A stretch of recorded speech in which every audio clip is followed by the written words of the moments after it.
Hello, I'm Emin Askerov and welcome to What's Up with Startups.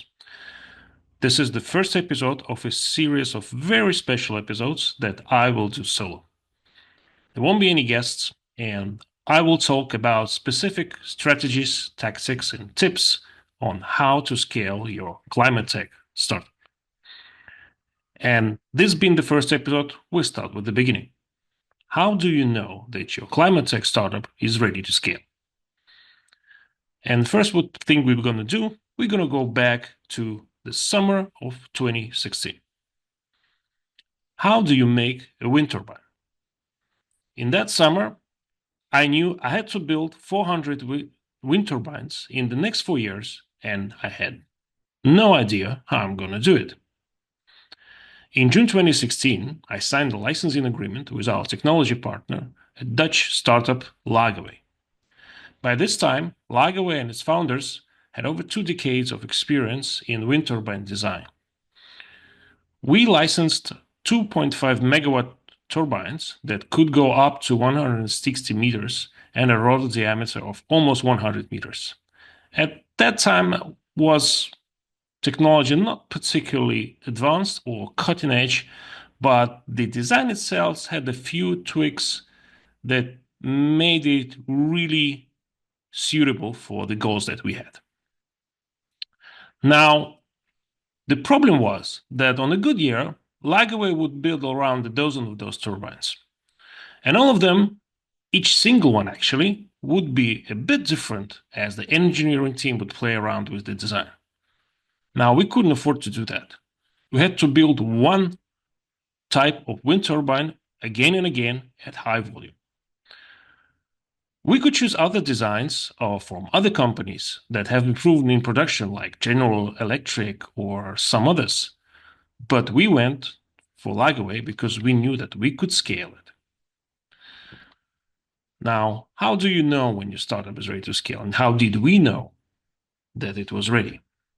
So some startups like TOG, say a Turkish car maker, they rolled the first electric vehicle from the conveyor belt in 2023. Only 5 years after the start. Now, some are going even faster, like JR Energy Solution, a South Korean lithium-ion electrode maker. They took them just over a year from the start to finish to build up a factory and start doing the electrodes. Now again, some, like Leidenjar or Stordart or Carbonex, they devoted over 10 years to R&D before they started on their scale up journey. So it's your business model and your technology that will usually determine the time it takes for you to develop your technology to the point when you're ready to go big. But what are the factors, what things you have to look at and consider apart from the certain thing like technology readiness level, which you have to be like at 6 or 7, that you know you're ready to scale? In this episode, I will single out 3 things that, in my experience and experience in those startups that I've encountered and worked with, are crucial to getting right before going and raising your next funding round to build your first-of-a-kind project. There are other factors to be considered as well, but for a short podcast episode like this, I'd like to focus on the 3 really crucial ones. So let's dive in.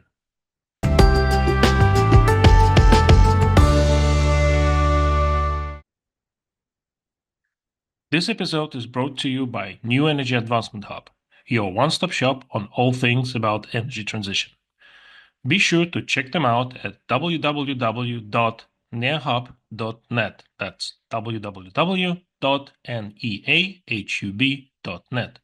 They got tons of free stuff. They got lectures, they got webinars, they got podcasts. They even have tips on how to save on your energy bill. So if you're in need of innovative research, immersive training, and dynamic ecosystem development necessary to drive your energy transition, be sure to check out www.neahub.net. Check it out.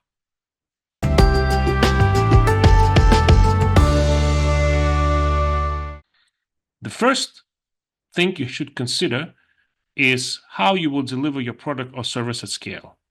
Well, it's kind of obvious, But what I mean here is a detailed understanding of the manufacturing process, a map of your manufacturing, if you'd like. This involves mapping your production process flow, starting from how exactly your spare parts or raw materials arrive at your factory, where are they unloaded, how are they stored, how are they prepared for manufacturing or assembly, how they go through the process of manufacturing, and how they finished, packed, and shipped.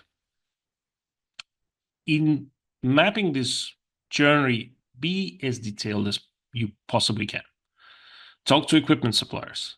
Go to similar factories and go to the factory floors and talk to the people on the floor about the issues they face.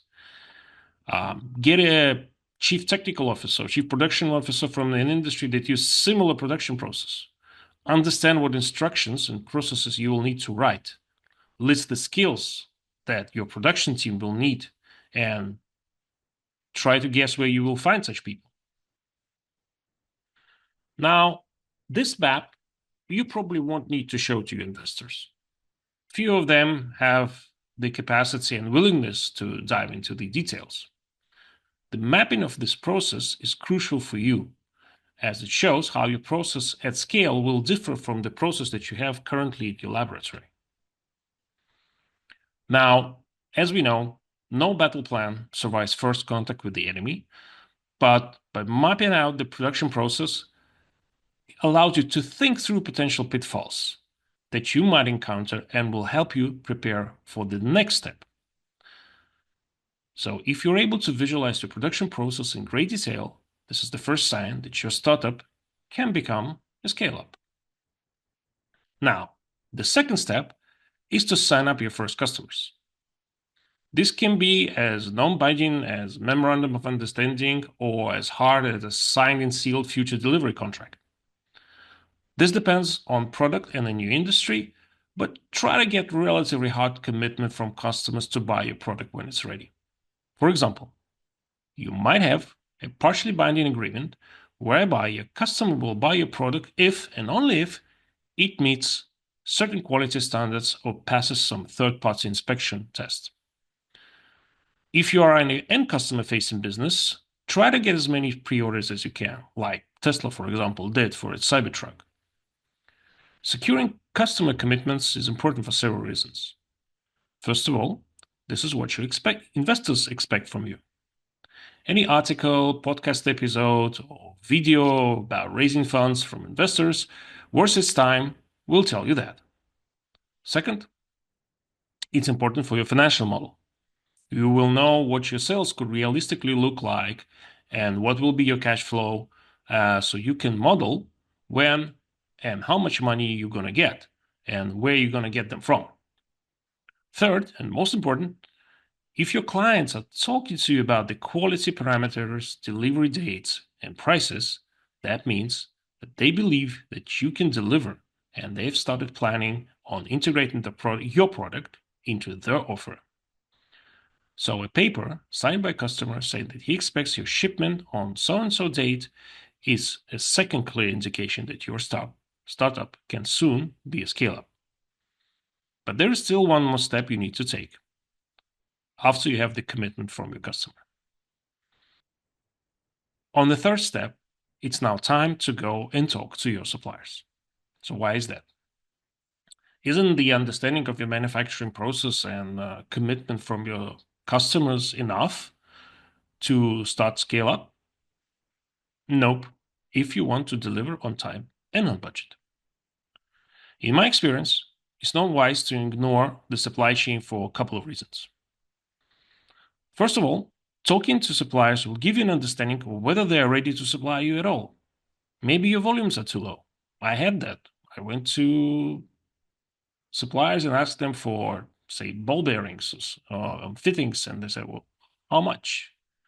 What's your order volume? And when I would voice my order volume, they would say, no, we work with order volumes only like 10 times above that. I had this case in battery production. I wanted to get cathode material, and the cathode material supplier said he would localize only if our factory would be like 3 times as big as we planned. Maybe they will need additional guarantees from you.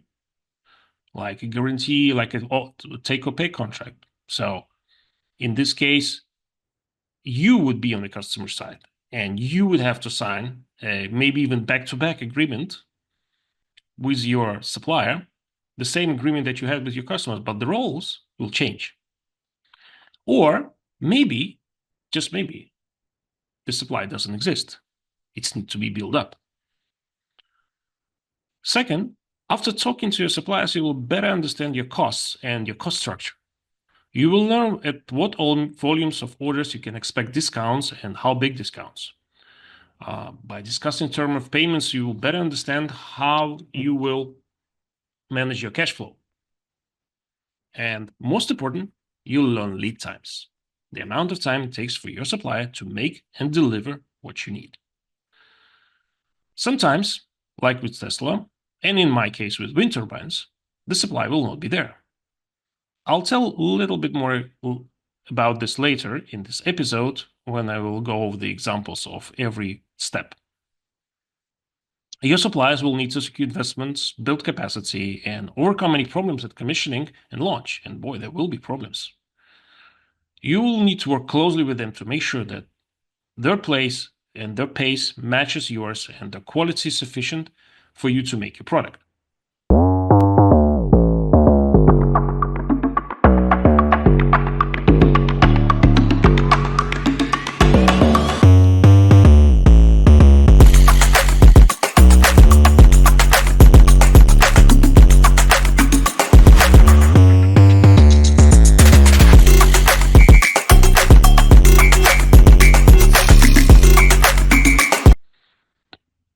So now, when you have a list of commitments from your suppliers, preferably with prices and lead times, then you know you are ready to scale.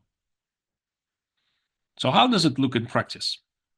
Let's go back to 2016, when I was in charge of scaling wind turbine manufacturing technology. First, the manufacturing plan was quite clear. It needed a few tweaks here and there, but it was really quite easy to understand how we will assemble that turbine. Our partner Lagaway had a pretty good idea how to do that at scale. Sure, we had to sit down and figure out kinks here and there, and there were a lot of questions about how to organize a particular assembly process. We benefited immensely from our partnership with Enercon, the #1 German wind turbine manufacturer. Their wind turbines utilize similar technology as Lagaway, so we could learn from Enercon manufacturing process how they built wind turbines at scale, and we could adapt it to ours. This was of a really incredible help. Now, second, we secured the demand for our wind turbines. Our sister company has won a government tender of over 600 megawatts for wind farms to be built over the next 5 years. These wind farms would have so-called power purchase agreement with the government that will guarantee prices but not the volumes for 10 years. I'm simplifying here about the contract and its nature just for the sake of clarity and time. It would take several podcast episodes just to go into the nature of these contracts, the pricing, the commitments, and the rest, and how you actually get them. But this was the hardest commitment possible. And it allowed us actually to talk with suppliers confidently. But there was a catch. And the catch was there were no supply of wind turbine components. And to get a highly lucrative price for the energy from our wind farms under this contract, we had to source at least 60% of wind turbine parts from Russian suppliers. Now, at that time, Russia had exactly zero wind turbine manufacturing capacity. So I was facing with a situation of no supply. Fortunately, we had a choice of what we could source locally and what could be shipped from overseas. The trick was that the total component score exceeded the 60% benchmark. So we hit the road and started talking to existing suppliers abroad and potential suppliers at home. Give you two examples. First, about the overseas suppliers. We knew that making wind turbine blades is expensive and technologically challenging. So we immediately decided that we're going to source them from abroad. We spoke with LM, a biggest wind turbine blade manufacturer at that time. And as our order was big and their factory that were making the particular blades we needed was on the verge of closing, we managed to secure a very lucrative deal where we would get our blades on average for half the price. Now, going to the locally sourced suppliers, towers. For our wind turbines, we decided we're going to get from Russia, but there was no tower manufacturer. The tower supports the nacelle, which hosts the generator and to which blades are attached. And this tower had to be made in Russia. The technology was quite peculiar, not the usual technology. The technology for making the tower and assembling it and was quite peculiar, as normally towers are made like in rings, very long ones, but still rings, and they pre-assemble, they pre-made, prefabricated, and then shipped to the wind farm site where they are stacked. The sections of towers are stacked upon each other, and that's how you make a tower. Now, our case was different because we would have to make steel plates, which would be like at least 12 meters long. And these steel plates would have to be bent in a particular fashion, and there should be holes punched into them. And these steel sheets could be then put on a truck and delivered easily to the wind farm site. Now, transport of wind tower sections is quite difficult endeavor in wind turbine industry because the sections are heavy and big. Now, in our case, we could skip all that. We could just use ordinary trucks to drive these sections to the wind farm, and the actual sections would be assembled from these steel sheets on site. Now, to make this steel sheet, a special metal sheet bending machine had to be used. And these machines were only custom made. They were not really custom made, I can say, but there were only 3 producers in the world who could make them, and you had to order them specifically. There was no stock. So there was much going back and forth between us, would-be suppliers, Lagaway, and machine producers until we finally settled on an agreement with one supplier who would source the machine and develop its own know-how in making these towers, and also would make necessary investment in the equipment.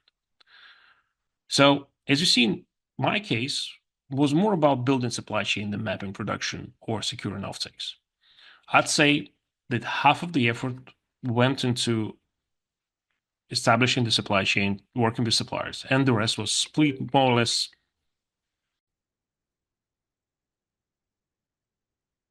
Correction. As you see, in my case, it was more about building the supply chain than mapping production, securing offtakes. I'd say that half of the effort went into building that supply chain, with the rest split evenly between manufacturing plants and offtakes. And once those 3 things were done, we were ready to scale, and boy, we did. So wrap it up. You know when you're ready to scale when, first, you know your manufacturing process in as much detail as possible without actually having a factory. Second, you have a customer or several customers who are ready to buy your product the moment it leaves the factory floor. And third, your suppliers are ready to provide you with everything you need, and you know prices, payments, and delivery terms. Now, don't be discouraged if your supply is not there yet. This just means that you're the first to enter this market.